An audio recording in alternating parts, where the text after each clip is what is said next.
The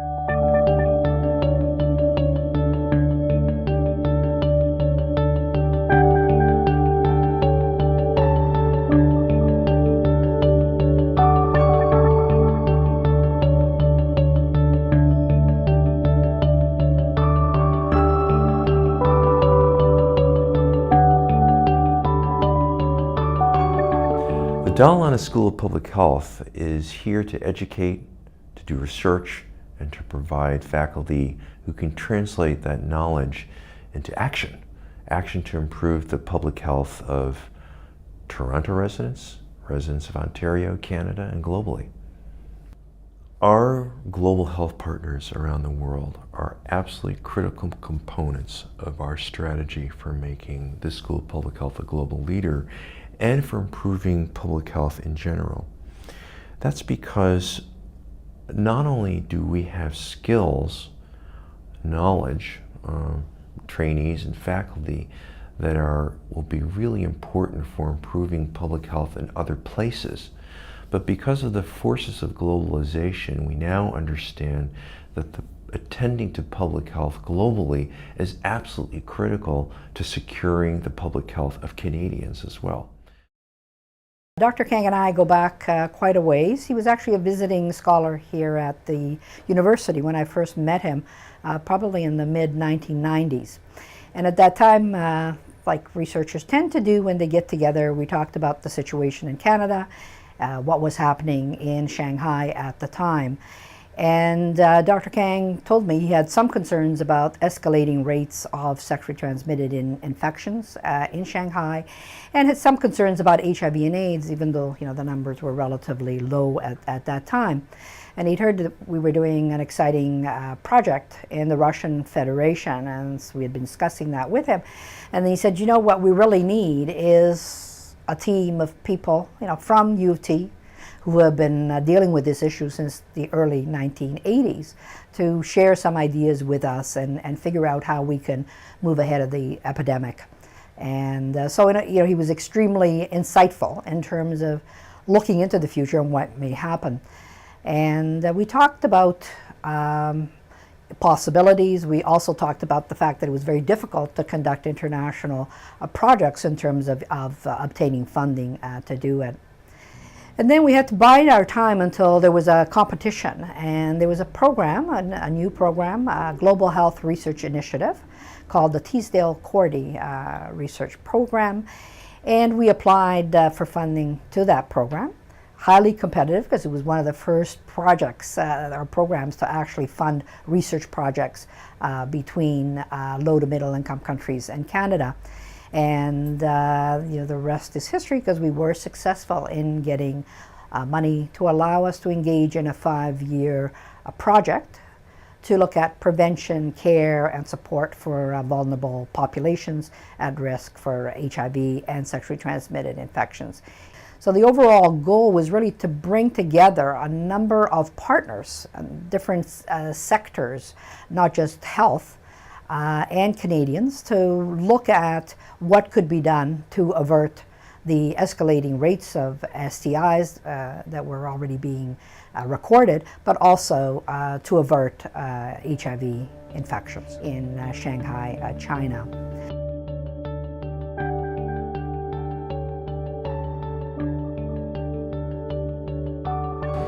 The project is started from the 2007, probably I think early March, and finished by the end of February this year.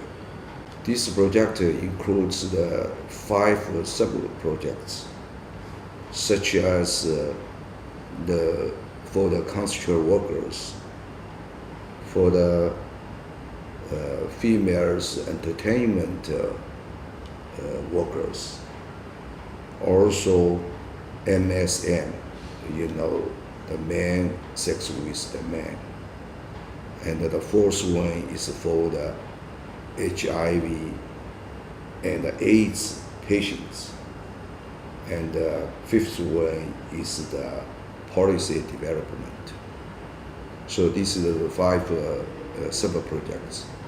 In addition, we also have a very big content is about the capacity building. We intervene, test, and treat total 11 districts, 18 construction sites, 180 venues, 102 groups.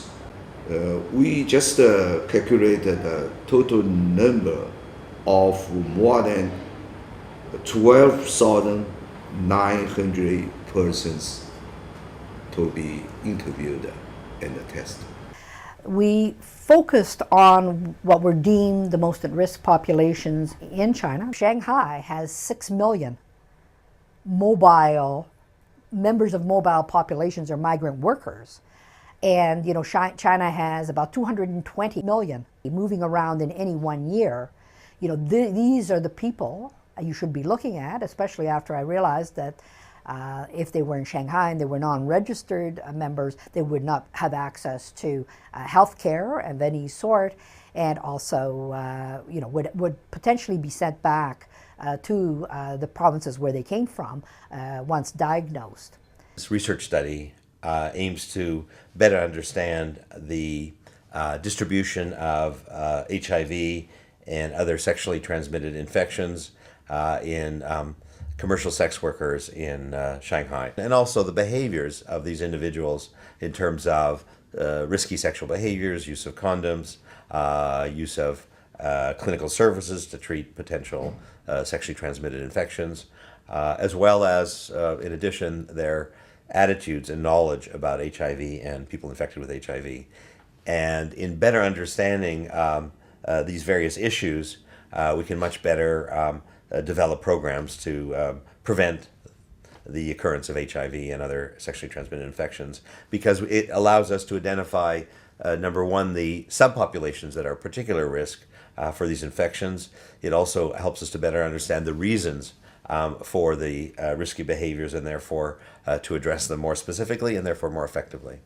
So my role in the China-Canada study is the team lead for the PHA component of the study. The purpose of the study is to look at ways that we could improve the healthcare access and health of people living with HIV/AIDS in Shanghai. Well, our particular component of the project is more interested in working not to test a particular intervention, but to help understand how one would develop an intervention. And that's working with what we know works, but also identifying issues in the lives of men who have sex with men that may be important to consider in preventive components and preventive intervention. The populations that for the construction workers and for the female entertainment workers, we had surveys, so questionnaires that were administered, interviewer administered. That was at baseline. Then the interventions, we had different types of interventions. For the entertainment worker, we actually developed videos that were kind of a unique. Well, I can tell you about some of the challenges, but I'll tell you later. But there were, videos that had been developed based on the focus groups in terms of what women thought they needed to know and in order to be able to learn more about infections, but also how to negotiate a safer sexual activity with their clients. With the construction workers, it was a series of things from just dropping off pamphlets to the construction site. We had a 3-level intervention type of system to find out how much intervention was required and how costly it was going to be. Some got the pamphlet plus videos, and others got the pamphlets, the intervention, plus small group counseling. So we found that all of even the low-level interventions had impact, but those that used different methods and reinforced different ways of learning or being able to ask and clarify were the most successful, even though all of them had a statistically significant result, which was great. We've had 2 or 3 different delegations. So a few years back, we had policymakers come to Toronto for a 5-day visit. And along with the policymakers, again, there was a sense of division. The policymakers will come at one time, and the interns, there were about 14 interns from each of the different disciplines who came to Toronto. They were spending anywhere from 2 weeks to 3 weeks in different areas depending their specialty. Some went off to laboratories, some were here at the Della Lana School because they wanted to learn public health, some went off to Toronto General Hospital or Regent Park or Hasselbeck Clinic. We had a lot of guest speakers come in the morning, and again in the afternoon, site visits, smaller working discussions. And we worked together, and everybody together. It wasn't the policymakers on their own and people, the interns who were kind of a lower level, working on their own. The idea was to learn together, share together. Again, this was a new concept, but extremely successful because they got to see how the NGOs function in Canada. It was very surprising for them to see the visibility of people living with HIV in some of the community organizations that we visited, and people coming forward to self-identify. It wasn't that people were outed. 整个社会包括我们专业工作人员和我们整个社会对艾滋病人的一种宽容和一种这个人道主义的实施我觉得这个是一个非常好的一个情况比我原来在想象中要好。包括我们昨天去看到了去参观了 KC 的 house 这么一个现象我们感觉到非常有借鉴意非常有借鉴意义。它体现了一种社会的宽容，体现了一种人类文明的进步。让我感到意外的是，我觉得，加拿大的非政府组织在艾滋病的防治当中，在公共卫生的防治中，发挥了很大的作用。这是值得我们上海，值得让我们学习的。Well, the study faced a number of challenges. Everything from new approaches or ideas of how to do things to the engagement of the community. These were things that were brand new or things that they hadn't had a lot of experience doing. So it was a challenge for them to try to embrace them. And it was also, I think, a challenge for them to convince the people who were actually helping us undertake the research and the officials that they had to request permission from. We developed our own videos, as I indicated earlier, but they said, well, no, we can't do that because only, the Chinese government can produce these. And we said, no, we have a Chinese firm, Canadian firm, that can do these. And so there was a bit of a struggle because the resistance was this can't be done. So the people had to find ways and solutions around some of these things. I guess the other issues that is very different between Canada and China is that I think China still operates with a more traditional medical model in a lot of ways that are very service provider driven. I think in Canada we have more experience with a model that is more community driven, right? So we rely a lot on grassroots non-governmental organizations and community-based organizations to provide a lot of very important services, very professionalized services. And I think that in China, that's community-based services and peer-driven services are still really not recognized as professional or as valuable by a lot of policymakers. So I think that is again another level of challenge because it really, I think on one level adds to the stigma because then people are still confined in a very patient or passive service recipient role rather than somebody who has more control and ability to affect changes in their health and their life. And I have to say we've been very impressed with their level of sophistication, their knowledge of international best practices, and their genuine attempts to try to model international best practices in Shanghai and elsewhere. I think, of course, they are operating within certain constraints. An example that we discussed today was the role of NGOs in HIV prevention and care in Shanghai. And as you know, NGOs are heavily controlled in China.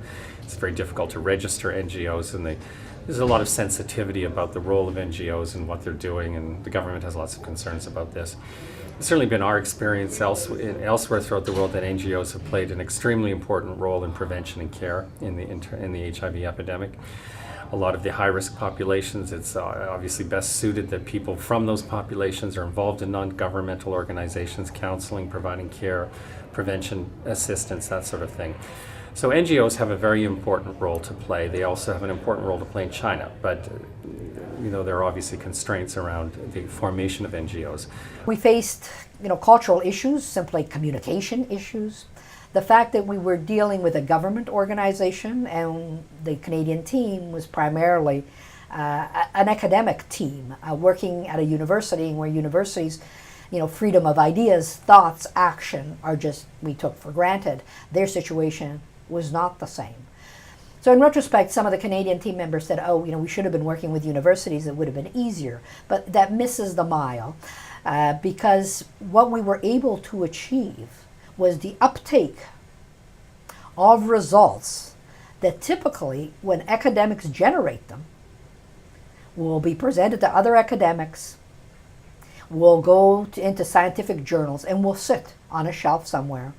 So you're talking to the converted. They're not going out to the people who are actually dealing with the population on a day-to-day basis, or the people who are developing the programs or developing the policies and laws.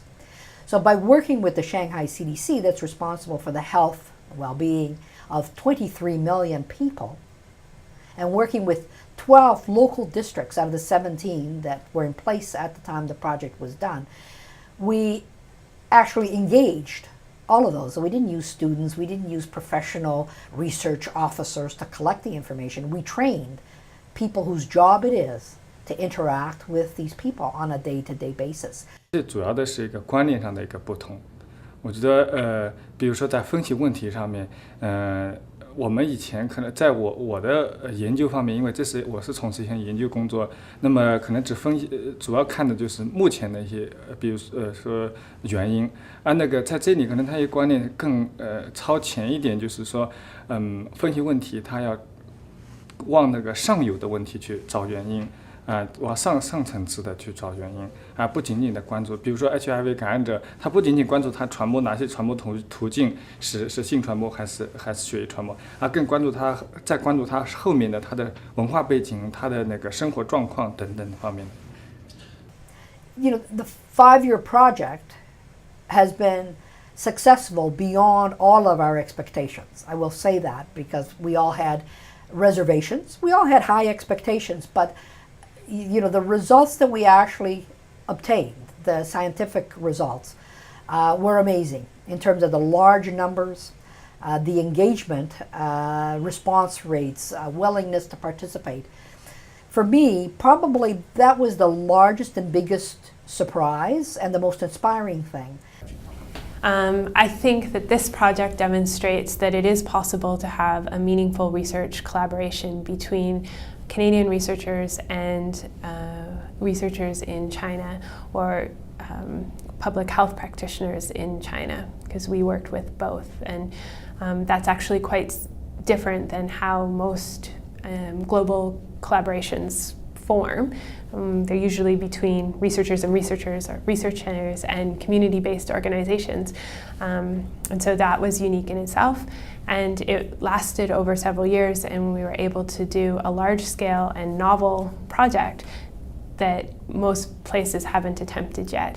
从我的感觉来说，应该说还是比较满意的，或者换句话说是非常满意的。因为双方的专家在就艾滋病防治现状和存在的问题，以及下一步应该采取的一些建议和措施，都进行了非常深入的探讨。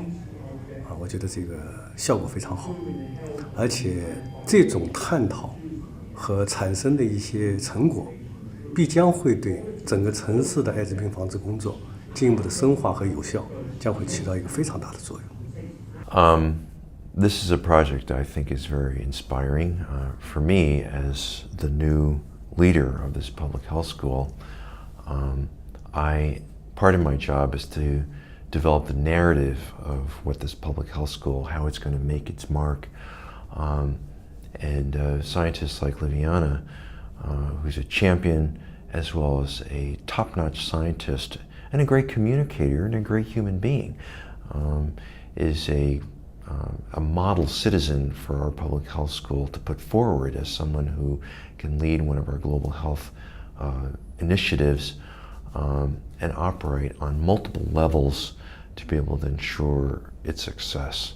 The trust and camaraderie that came out of the project, is a lasting legacy for Canada.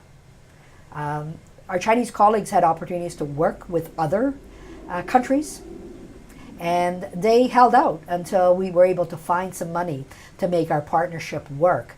And they've told us they basically like to work with Canadians because Canadians try to truly be partners and not just come in, take the data, and take it back home.